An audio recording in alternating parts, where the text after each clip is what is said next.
అందరికీ నమస్కారం.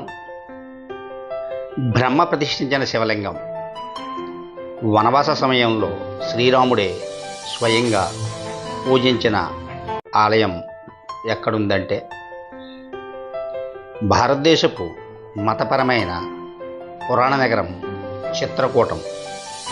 ఈ నగరం ప్రతి అణువణువు శ్రీరాముని ఉనికిని కలిగి ఉంటుంది. ఈ పవిత్ర భూమిపై రామ్ఘాట్ సమీపంలో ఒక అతీంద్రియ శివాలయం ఉంది.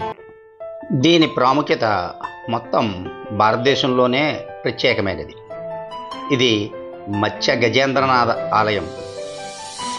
ఇక్కడ ప్రతిష్ఠించబడిన శివలింగం రాముడు బ్రహ్మ కలిసి స్థాపించారని నమ్ముతారు. ఈ ఆలయం కేవలం ప్రార్థనా స్థలమే కాదు, భక్తుల విశ్వాసం, పురాణాలకు సజీవ చిహ్నం. భారతదేశం అంతటా లెక్కలేనన్ని శివాలయాలు ఉన్నాయి. అయితే శ్రీరామకృష్ణుడు తపస్సు చేసిన ఈ ప్రదేశంలో ఉన్న ఈ ప్రత్యేకమైన ఆలయానికి భిన్నమైన గుర్తింపు ఉంది. శ్రీరాముడు బ్రహ్మ స్థాపించిన శివలింగం ఇది. మత్స్య గజేంద్రనాథ ఆలయం అతి ముఖ్యమైన లక్షణం దాని పురాతన శివలింగమే. నమ్మకాల ప్రకారం ఈ పవిత్ర శివలింగాన్ని బ్రహ్మతో పాటు శ్రీరాముడు తన వనవాస కాలంలో ప్రతిష్ఠించాడు. ఈ విశిష్టతతోనే ఈ ఆలయాన్ని దర్శించేందుకు భక్తులు అమితంగా ఇష్టపడతారు. ఈ శివలింగాన్ని చిత్రకూటరాజు అని కూడా పిలుస్తారు. అందుకే ఈ ఆలయానికి మత్స్య గజేంద్రనాథ అని పేరు పెట్టారు. ఈ పేరు ఈ పవిత్ర నగరంలో అత్యున్నత పాలకుడైన శివుని భారీ రూపాన్ని ప్రతిబింబిస్తుంది. శ్రావణ మాసంలో ఈ మత్స్య గజేంద్రనాథుడిని దర్శించుకునేందుకు భారీ సంఖ్యలో భక్తులు వస్తున్నారు. సమీపంలోని ప్రాంతాల నుంచి మాత్రమే కాదు, ఇతర ప్రాంతాల నుంచి కన్వర్ కావడి యాత్రికులు ఇక్కడికి చేరుకుని తమ కన్వర్ యాత్ర పూర్తి కావడానికి ఈ పవిత్ర శివలింగానికి నీటిని సమర్పిస్తారు.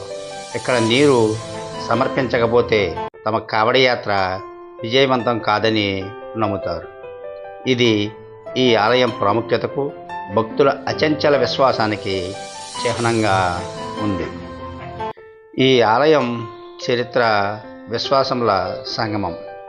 మత్స్య గజేంద్రనాథుడి ఆలయం కేవలం ప్రార్థనా స్థలం మాత్రమే కాదు, వేల సంవత్సరాల విశ్వాసం, సంప్రదాయం, నమ్మకానికి సజీవ రుజువు. ఇక్కడ ఉన్న ప్రతి గోడ, ప్రతి గంట, ప్రతి శబ్దం శివుడే, రాముడి దివ్యమునికిని అనుభూతి చెందేలా చేస్తుంది. ఈ ఆలయంతో ముడిపడి ఉన్న మరొక ప్రత్యేక నమ్మకం ఏంటంటే ఎవరైనా సరే బిలవపత్రం మీద రామ రామ అని రాసి శ్రావణ మాసంలో ఇక్కడ ఉన్న శివలింగానికి సమర్పిస్తే భక్తులు కోరిన కోరికలన్నీ నెరవేరుతాయని నమ్ముతారు. ఈ సంప్రదాయంతో శ్రీరాముడిపై అపారమైన విశ్వాసం, శివుడి పట్ల భక్తికి సంబంధించిన సంగమానికి నిదర్శనంగా నిలుస్తోంది. సర్వే జన సుఖినో భవంతు.